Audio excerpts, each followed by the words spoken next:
Hello everybody, namaste and welcome back to my YouTube channel magical remedies. I really hope आप सभी लोग बहुत अच्छे से रह रहे होंगे, खुश होंगे एंड सेफ होंगे।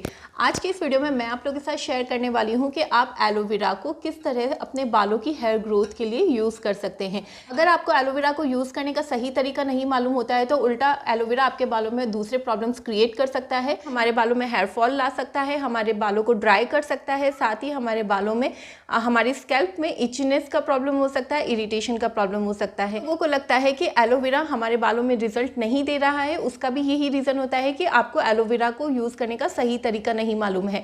तो इस वीडियो में मैं आप लोगों के साथ शेयर करूंगी एलोवेरा जेल को एक्सट्रैक्ट करने का तरीका, एलोवेरा को यूज़ करने का तरीका, एलोवेरा की एक रेमेडी जो आपके बालों की हेयर ग्रोथ को प्रमोट करेगी। साथ ही वन वॉश में भी आप देखेंगे कि बालों में आपको कितना चेंज देखने को मिलेगा। अगर आप चैनल को फर्स्ट टाइम विजिट कर रहे हैं तो मैं आपको बताना चाहूँगी कि मैं इस चैनल पर शेयर करती हूँ स्किन केयर हेयर केयर से रिलेटेड नेचुरल रेमेडीज़। अगर आप भी इस टॉपिक में इंटरेस्ट रखते हैं तो आप चैनल को सब्सक्राइब कर सकते हैं।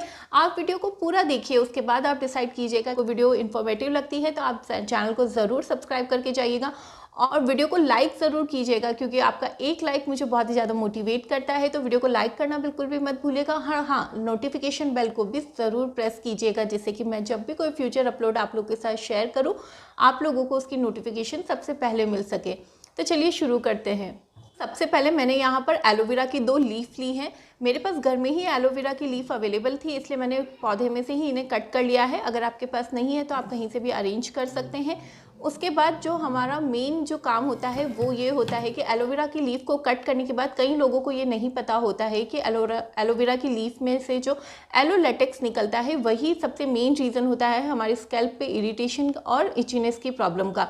तो इस एलो लेटेक्स को रिमूव करना बहुत ही ज़्यादा ज़रूरी होता है। तो सबसे पहले आप जैसे ही इन लीव्स को कट करते हैं उन्हें प्लेट में इस तरह स्लैंडिंग पोजीशन में खड़ा कर दीजिए।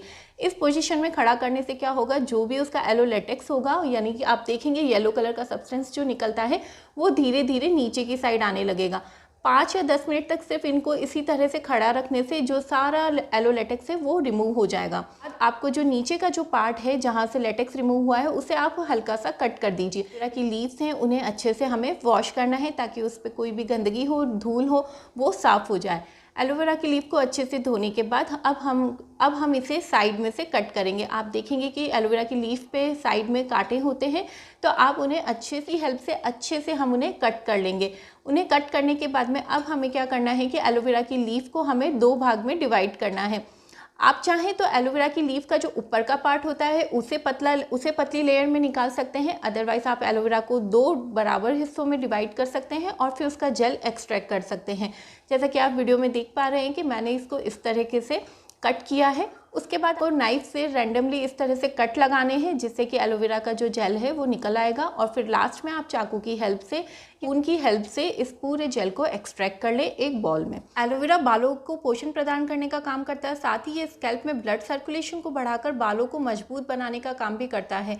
एलोवेरा हमारे बालों की हेयर ग्रोथ को प्रमोट करता है। एलोवेरा में कई तरह के विटामिन्स होते हैं जैसे कि B1, B2, B6, B12 और साथ ही विटामिन C भी इसमें होता है जो हमारे स्कैल्प में डैंड्रफ और खुजली को आने से रोकता है। तो ये जो तरीका मैंने आपके साथ शेयर किया है, जब भी आप एलोवेरा लीफ को यूज़ करते हैं इसी तरीके से आप इसका जेल एक्सट्रैक्ट कर सकते हैं।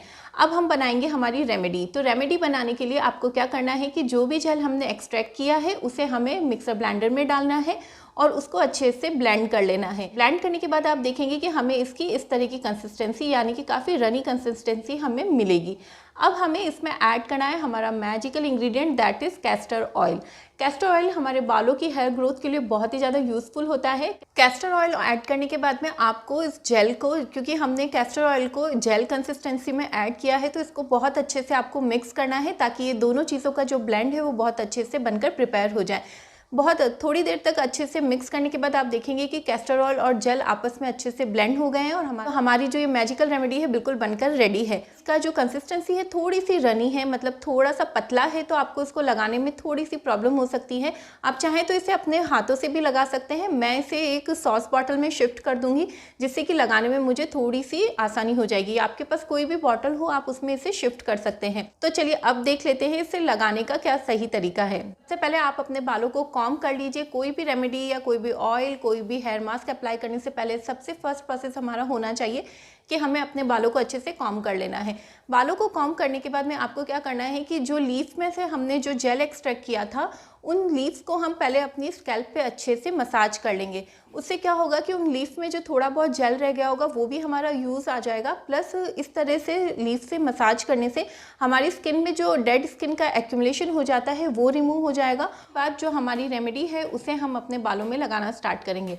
आपको क्या करना है, पहले इसे अपने बालों की जड़ों में लगाना, पतले पतले सेक्शन करते जाना है और अपने बालों में पूरे अच्छे से इसको कवर कर लेना है। उसके बाद आपको इसे बालों की लेंथ पे भी आप चाहे तो इसे अप्लाई कर सकते हैं। मैं इसे अपने बालों की लेंथ पर भी अप्लाई कर रही हूँ। अच्छे से आपके बालों में अप्लाई हो जाए उसके बाद आपको बालों को या तो आप बन बना लीजिए या फिर आप चाहे तो कॉम्ब करके चोटी बनाकर इसे ओवरनाइट के लिए भी छोड़ सकते हैं। मैं इसे ओवरनाइट के लिए नहीं छोड़ती हूँ, मैं इसे सिर्फ 3 से 4 घंटे अपने बालों में इसी तरह से रहने दूंगी और मैं एक जूड़ा बना लूँगी। उसके बाद आप अपने बालों को किसी भी माइल्ड शैम्पू से वॉश कर सकते हैं।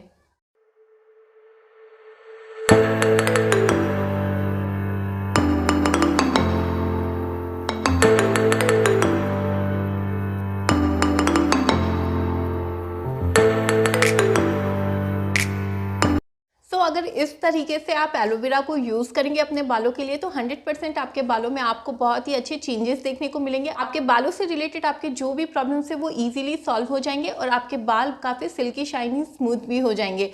आई रियली होप आपको ये वीडियो यूजफुल लगी होगी, इन्फॉर्मेटिव लगी होगी। अगर वीडियो आपको पसंद आई हो तो वीडियो को लाइक जरूर कीजिएगा। वीडियोस में मैं आप लोगों के साथ शेयर करने वाली हूँ अपना हेयर केयर रूटीन, तो वीडियो को अगर आप लोग ज़रूर यूज़ कीजिएगा। इससे रिलेटेड आपके कोई भी क्वेश्चंस हो तो आप मुझसे कमेंट सेक्शन में पूछ सकते हैं। वीडियोज़ में मैं आप लोग के साथ शेयर करने वाली हूँ अपने हेयर केयर रूटीन। आप में से काफ़ी लोग पूछते हैं आप कौन सा ऑयल यूज़ करते हैं, कौन सा शैम्पू यूज़ करते हैं, तो मैं अपने हेयर केयर रूटीन में आप सबके साथ ये सभी कुछ शेयर करने वाली हूँ। तो आपने अभी तक चैनल को सब्सक्राइब नहीं किया है तो प्लीज़ चैनल को सब्सक्राइब कर लीजिएगा। नोटिफिकेशन बेल को ज़रूर प्रेस कीजिएगा जिससे कि मेरे आने वाले हर वीडियो की नोटिफिकेशन आपको सबसे पहले मिल सके। अब मैं मिलूंगी आपसे एक नेक्स्ट वीडियो में। Till then bye.